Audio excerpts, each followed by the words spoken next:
Shivani brings out Will Ospreay, and he is followed by Kenny Omega, and Kenny Omega reverting to his battle cry theme. Interesting. After he came out to the new theme at Wrestle Dynasty, but also last week against Brian Cage, he came out to that theme. So it was back to his old AEW theme here. Could be, a response to maybe like the preference of an audience, or he could be saving it for a special, attraction type of appearances. Yeah. Well, Will tells Kenny, "I'm glad you're not dead." And Ospreay explains he's got nothing to do with the Don Callis family anymore. He's trying to stop them because they're keeping him in the way of going after the AEW title that Jon Moxley has taken hostage. And Omega just cuts him off, reminds Ospreay, "You dropped me on my head at Forbidden Door and stabbed me in the head with a screwdriver. And I still don't believe that you are better than me." And it took diverticulitis for people to even know that Will Ospreay exists. And now that I'm back, you are number 2, I am number 1, and I will never trust you. But you never say never, Way. What 15 minutes can do for two heated enemies here. You jump off of a balcony in a truss with somebody, all right, I'm your best friend. Yeah, they came to, They were able to trust one another by the end of this segment.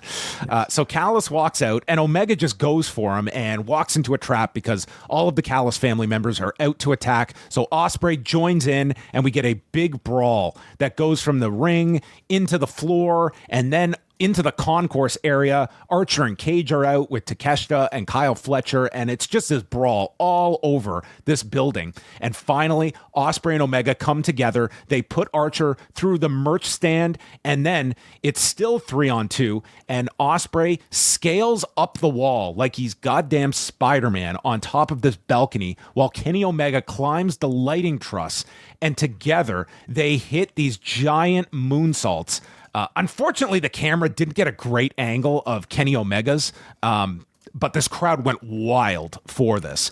And yeah, I imagine they might have intended on both dives being at the same time, and maybe it was just slightly mistimed. I mean, either way, it looked spectacular. Maybe this happened exactly. It's kind of, this is pretty unprecedented. Like, I don't know any company that's ever had to shoot a double dive from those heights before. Well, yes. So they did the dives, and yeah, this crowd goes wild for this. And it's amazing.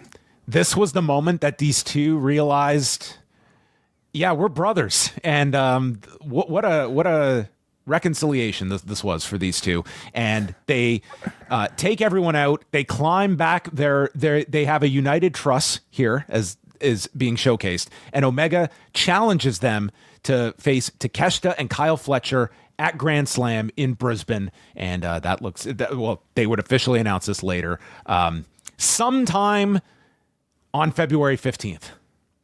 Yeah, we'll find out soon enough, but yes. Are we at least assuming that it will take the place of Collision that evening? If it's at 8 o'clock, yeah. But there's no way they're doing... You know what? There's not going to be any Collision that night because of the NBA. Like, it would have been preempted if they were not doing this Australia show. So I would say, like, there's not going to be a Collision. This will be wherever it is on the schedule. If they were just putting up Max, you would think, like, maybe they're even going to air this live. The fact that they're still actively promoting TNT... there was some thought that it might air, but after all of the NBA stuff, which would be really late you're talking like 11 p.m. or you get a great lead in from the NBA, but you're kind of at the mercy of how long the All-Star festivities go that night. Yeah, listen, I don't know what the priorities are. It could be that they want to maintain the first airing for TNT because they have obligations for advertisers or whatever. But it presents a wonderful opportunity to make Max feel like it's a priority for your audience. If you are able to advertise, we're going to have a live broadcast of this from Australia for sicko time. 2 a.m. Eastern, something like that. Yeah, I think so. Like, that's what I would make it live on Max for the diehards, and then you air it after the NBA stuff on Saturday night. And you're going to get a huge lead-in of people watching the NBA. Like, that will do well, even at 11:30 at night. And your hardcores are going to go to Max and sign up for your service, potentially. Like, that, I don't know. Sometimes when it sounds so simple... We don't know what the priority is, Anyway, I hope that eventually that's the plan. Back to this particular segment. I love this segment, John. In one segment, I thought that they managed to give us like. Did this beat Hulk Hogan at the Intuit Dome for your favorite moment of 2025? No, not quite. No, not quite. Okay, that's still number one. Dude. Not just yet. That was still the best. But like, I thought they gave you enough narrative, okay, just enough for me to buy that these two, who the last time we saw they were at odds with each other, gave me enough to understand that they would be on the same page. I think the brawl was the key to it all because the brawl was so good. Them working together to do that double suplex on Archer and then the double moonsault, like those moments felt like they were straight out of a comic book.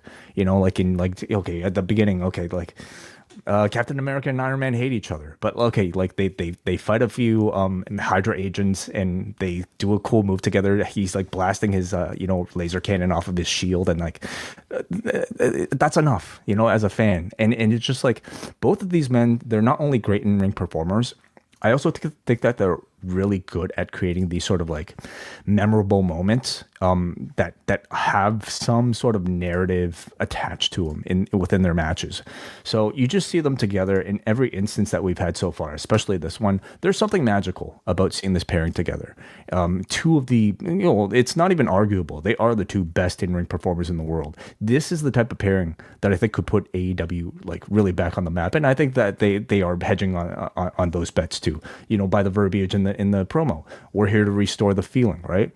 So for all the discussion about like maybe people thinking Darby is going to be the one to unseat the Death Riders, I really do think, especially with the reference here from Osprey asking essentially Kenny's help to take care of the Callis family and then presumably the Death Riders, this is going to be the end of the Death Riders story. You're looking at it within one of these two, and having one of them win the championship and the other going for that championship is sort of the perfect follow-up to the Death Riders story.